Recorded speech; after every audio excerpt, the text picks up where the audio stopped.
ಮೋರ್ಚಾ ನಾಯಕರಾದ ಶ್ರೀ ಎಚ್.ಡಿ. ದೇವೇಗೌಡರ ಜನ್ಮ ದಿನಾಚರಣೆಯನ್ನ ಸಿರಾ ಜೆಡಿಎಸ್ ಯುವ ಜನತಾದಳದ ತಾಲೂಕು ಅಧ್ಯಕ್ಷರಾದ ಶ್ರೀ ಪುನೀತ್ ಗೌಡರವರ ನೇತೃತ್ವದಲ್ಲಿ ಹುಲಿಕುಂಟೆ ಹೋಬಳಿಯ ಚಿಕ್ಕ ಹುಲಿಕುಂಟೆ ಗ್ರಾಮದ ಕೆಂಪೇಗೌಡ ಪುತ್ತಲಿ ಹತ್ತಿರ ಕೇಕ್ ಕಟ್ ಮಾಡುವುದರ ಮೂಲಕ ಆಚರಿಸಲಾಯಿತು. ಹಿರಿಯೂರು ಕ್ಷೇತ್ರದ ಜೆಡಿಎಸ್ ಪರಾಜಿತ ಅಭ್ಯರ್ಥಿ ಶ್ರೀ ರವೀಂದ್ರಪ್ಪ, ಗ್ರಾಮ ಪಂಚಾಯತ್ ಮಾಜಿ ಅಧ್ಯಕ್ಷರುಗಳಾದ ಶ್ರೀ ಬಾಲೇಗೌಡರು, ವೈಕೆ ತಿಪ್ಪೇಸ್ವಾಮಿ, ಯುವ ಮುಖಂಡ ಅಭಿಲಾಷ್ ಗೌಡರು, ಯೂತ್ ಅಧ್ಯಕ್ಷರಾದ ಶ್ರೀ ಪುನೀತ್ ಗೌಡರು ಸಭೆಯಲ್ಲಿ ಮಾತನಾಡಿದರು.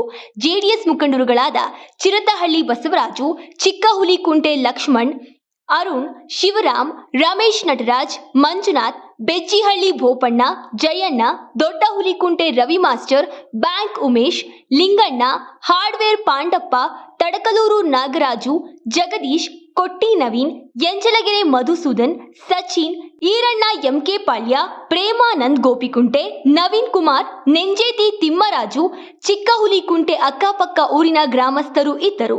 ಸಭೆಯಲ್ಲಿ ಹುತಾತ್ಮರಾದ ಸೈನಿಕರಿಗೆ 1 ನಿಮಿಷ ಮೌನಾಚರಣೆ ಆಚರಿಸಲಾಯಿತು. ರಾಜಕಾರಣದ ಜೊತೆಗೆ ಒಂದು ಸ್ವಲ್ಪ ಸಾಮಾಜಿಕ ಕಳಕಳಿಯನ್ನು ಇಟ್ಕೊಂಡಿರ್ತಕ್ಕಂಥವ್ರು ಅಂತ ಈಗಾಗಲೇ ಒಂದೆರಡು ಕೆಲಸಗಳ ಮುಖಾಂತರ ನಮಗೆ ಕಣ್ಣಿಗೆ ಕಾಣಿಸ್ಕೊಂಡಿದ್ದಾರೆ. ಪುನೀತ್ ಗೌಡರು ಅವರು ನಮ್ಮ ಹೋಬಳಿಯನ್ನ ಮತ್ತೆ ನಮ್ಮ ಶಿಡಿ ನಿಮಿಷರ ತಾಲೂಕನ್ನ ಸುತ್ತಿ ಯುವಕರನ್ನ ಮತ್ತೆ ನಮ್ಮ ಪಕ್ಷದ ಕಾರ್ಯಕರ್ತರನ್ನ ಪ್ರೇರೇಪಿಸಿ ಮುಂಬರುವಂತ ಚುನಾವಣೆಯಲ್ಲಿ SC/ST ಮತ್ತೆ OBC ಅವರಿಗೆ ಮತ್ತೆ ಎಲ್ಲರಿಗೂ ಕೂಡ ಅಧಿಕಾರ, ನಮ್ಮ ಪಕ್ಷದಿಂದ ಅಧಿಕಾರ ಸಿಗುವಂತ ರೀತಿಯಲ್ಲಿ ಪಕ್ಷ ಸಂಘಟನೆ ಮಾಡಬೇಕು ಅಂತ ನಾನು ಎಲ್ಲರ ಪರವಾಗಿ ಅವರನ್ನ ಕೇಳ್ಕೊಳ್ತಾ ನನ್ನ ಅಭಿಪ್ರಾಯವನ್ನು ವ್ಯಕ್ತಪಡಿಸ್ತಾನ.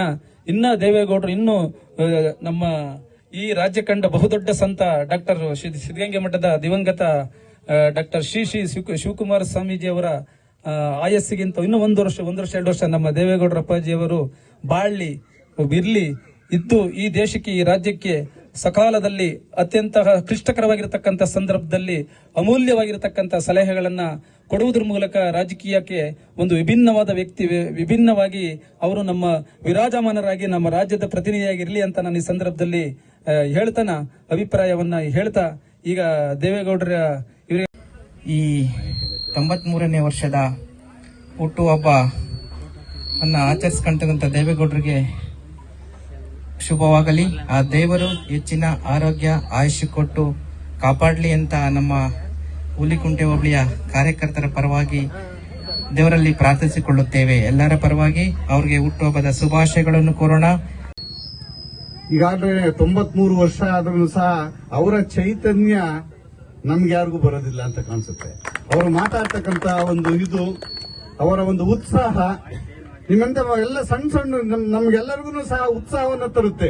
ಏನಪ್ಪ ದೇವರು ಅದೇ 93 ವರ್ಷ ಆಗಿದೆ, ಈ ವಯಸ್ಸಿನಲ್ಲೂ ಸಹ ಅಷ್ಟು ಚೆನ್ನಾಗಿ ಅವರ ಜ್ಞಾಪಕ ಶಕ್ತಿ ಇದೆಯಲ್ಲ, ಅದನ್ನು ಯಾರನ್ನು ಸಹ ಊಹಿಸಲಾರದು. ಯಾಕಂದ್ರೆ ಆಮೇಲೆ 70-75 ವರ್ಷ ಆಯ್ತು ಅಂತಂದ್ರೆ ತಡರಿಸಾಡ್ತಾ ಇರ್ತಾರಲ್ವರ. ನಾನು ಸ್ವಲ್ಪ ಈ ಹಳ್ಳಿ ಭಾಷೆನಲ್ಲೇ ಮಾತಾಡ್ತೀನಿ, ತಡರಿಸಾಡ್ತಾ ಇರ್ತಾರೆ. ಇನ್ನು ಪಕ್ಷ ಚೆನ್ನಾಗಿ ಬೆಳೀಲಿ, ಅಧಿಕಾರಕ್ಕೆ ಬರಲಿ. ಹಾಗೆ ನಮ್ಮ ಮಾನ್ಯ ಪ್ರಧಾನಮಂತ್ರಿಗಳು ಒಂದು ದೊಡ್ಡ ಮನಸ್ಸು ಮಾಡಿ ಅವ್ರನ್ನ ಮುಂದಿನ ಅವಧಿಯ ರಾಷ್ಟ್ರಪತಿ ಹುದ್ದೆಯನ್ನು ಕೊಡ್ಲಿ ಅಂತ ಇವರೆಲ್ಲರ ಮುಖಾಂತರ ನಾನು ಒತ್ತಾಯಿಸ್ತಾ ನನ್ನ 2 ಮಾತು ಮುಗಿಸ್ತಾ ಇದ್ದೀನಿ. ಜೈ ಹಿಂದ್, ಜೈ ಕರ್ನಾಟಕ.